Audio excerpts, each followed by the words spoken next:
Assalamualaikum warahmatullahi wabarakatuh. Sampurasun.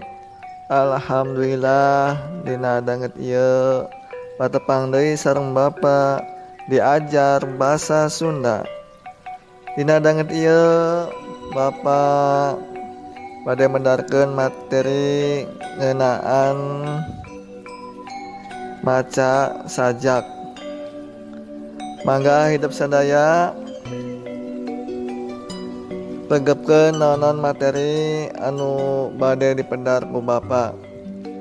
Hidup sadaya saat acana Bapak mendarkeun ngeunaan mikawano sajak, pek hidup sadaya dangukeun salah sahiji sajak anu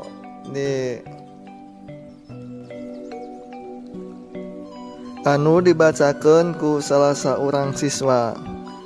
Mangga hidup sadaya wilujeng ngadangukeun. Hiji leuweung geuledegan. Anda saat ini sedang mengikuti pembelajaran bahasa Sunda online di channel Hidup Aja sadaya Sumarja. etah tadi sajak anu tos dibacakeun ku Ananda Keja. Hidup sadaya tangtu tiasa maca sajak siga kitu nya. Nah, ke diajar maca sajak hiji-hiji. Hidup sadaya sajak teh karangan dina wangun basa ugeran atanapi puisi. Ari dina jenis nama sarua jeung pupujian atawa mantra. Ngan ugerana dina sajak mah lain guru lagu, guru wilangan atawa jumlah padalisan dina sapadana. Saperti dina pupuh, memang umumna sajak diwangun ku sababaraha pada. Saperti sajak anu tadi dibacakeun ku Ananda Keja. Tapi henteu saeutik deui sajak anu ditulisna ngaguluyur saperti tulisan wangun basa lancaran atanapi prosa. Contona sababaraha sajak karangan Kodi Suwarna. Hidup sadaya upama kitu naon atuh anu jadi ugeran dina sajak teh? Di antarana bae sajak kauger ku diksi nyeta pilihan kecap, wirahma jeung purwakanti.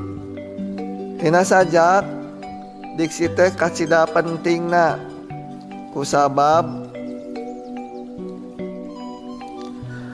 wanguna pondok kecap-kecap anu digunakeun dina sajak mah estu meunang milihan. Panyajak kudu tapis milihan kecap anu merenah tur ngandung harti nu antep. Aya kecap anu ngandung parlambang atanapi simbol, aya oge anu ngandung babandingan atawa metafor. Eta sababna kecap-kecap anu dipake dina sajak teh sok loba anu ngandung harti injeman atawa konotatif, mangrupa parlambang kana hiji hal atawa kajadian sarta ngawangun wirahma anu genah dibacana. Kira urang titenan dina sajak anu dibaca Ananda Keja tadi. Mangga titenan. Aya tulang yang sangat jahat. Duduh sesaraga aujutan. Lang-layangan tetap bulu teka lucu. Di hiji leuweung geuledegan.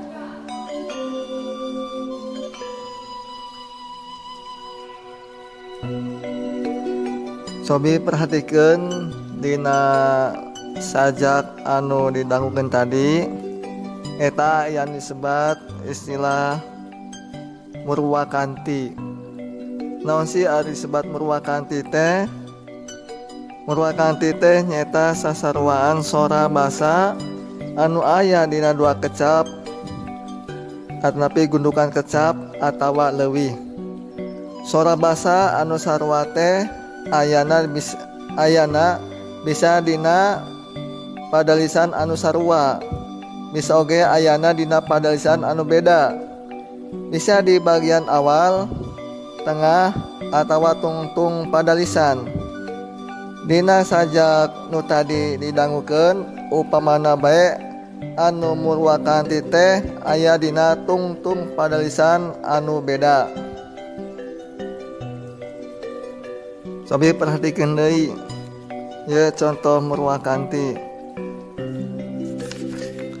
Aya tulang nyangsangna dahan deudeuh. Rek mana anu sebat murwakanti? Tah nya sora tungtungna deudeuh ta eta disebut murwakanti. Sesa raga arucutan. Sora tungtungna arucutan murwakanti tan. Lang layangan teka puluk teka rucu. Sora tungtungna cu berarti murwakantina cu. Di hiji leuweung geledegan berarti sora murwakantina, sora tungtung geledegan berarti murwakanti an. Ta eta sadaya anu disebat murwakanti. Hidup sadaya asupna wangun sajak kana sastra Sunda teh kira-kira tahun 1850-an. Ti harita sajak kaasup kana salah sahiji wangun sastra anu dipikaresep tuk nepi ka kiwari. Sajak Sunda dibuat dina koran, majalah, sarta geus loba anu diterbitkeun mangrupa buku. Loba deui panyajak Sunda anu muncul. Di antarana bae Ayib Rosidi, Wahyu Bibisana, Karna Sudibrata, Dedi Windiagiri, Apip Mustofa, Surahman RM, Ayat Rohaidi, Rahmat M. Saskarana, Usep Romli HM, Yos Hamdan, Yayat Hendrayana, Junior Soridwan, Godi Suwarna, Edi D. Iskandar, Taufikur Rahman, Eti RS Nita Widya Asti Efsa, Acep Jam Nur, Sony Farid Maulana, Dian Hendrayana, Hadi AKS, Najarudin, Cireti Isnendes, Tony Lesmana. Tah hidup sadaya eta anu mangrupa tokoh-tokoh aya dina pangarang sajak. Hidup sadaya sakitu anu kapihatur anu tiasa ku Bapa disanggemkeun ka hidup ugi aya manfaatna. Mangga di emutan deui materi anu tos dipedar ku Bapa.